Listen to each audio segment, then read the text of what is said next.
Hello बच्चों, let's read this question. The question says statement 1, semiconductor are the solids with conductivities in the intermediate range from 10 raised to power minus 20 to 10 raised to power minus 10 ohm meter inverse. Statement 2, in case of semiconductor the gap between the valence bond and conduction bond is small.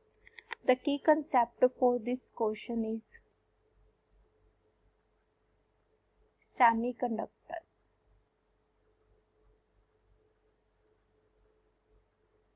Now, what are the semiconductors?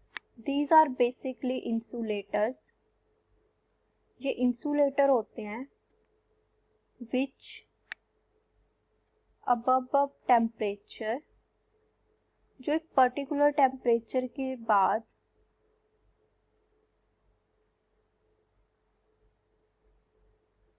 becomes conductors.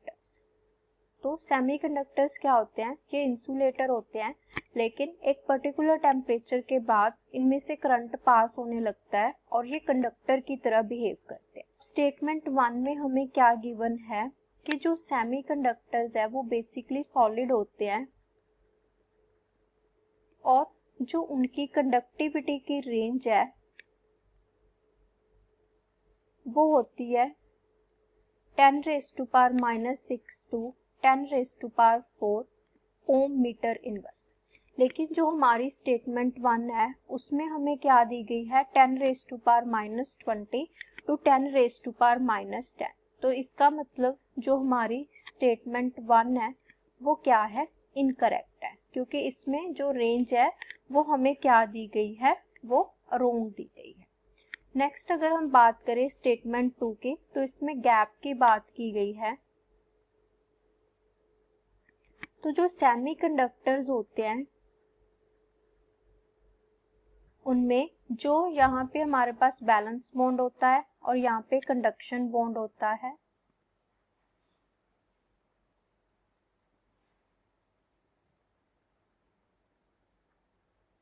तो अगर हम इनके gap की बात करें तो जो हमारे पास कंडक्टर्स होते हैं उनमें गैप ऑलमोस्ट 0 होता है.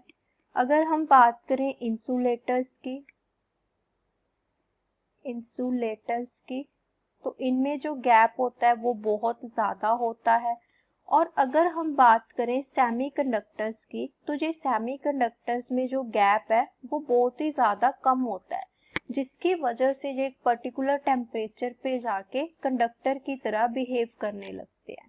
अब हमें स्टेटमेंट 2 में क्या बोला गया, gap between valence bond and conduction bond is small. तो ये स्टेटमेंट हमारी क्या होगी, करेक्ट होगी. तो कौन सी ऑप्शन बनती है, option D, statement 1 is incorrect and statement 2 is correct. So option D is the right answer. Hope you understand. Best of luck.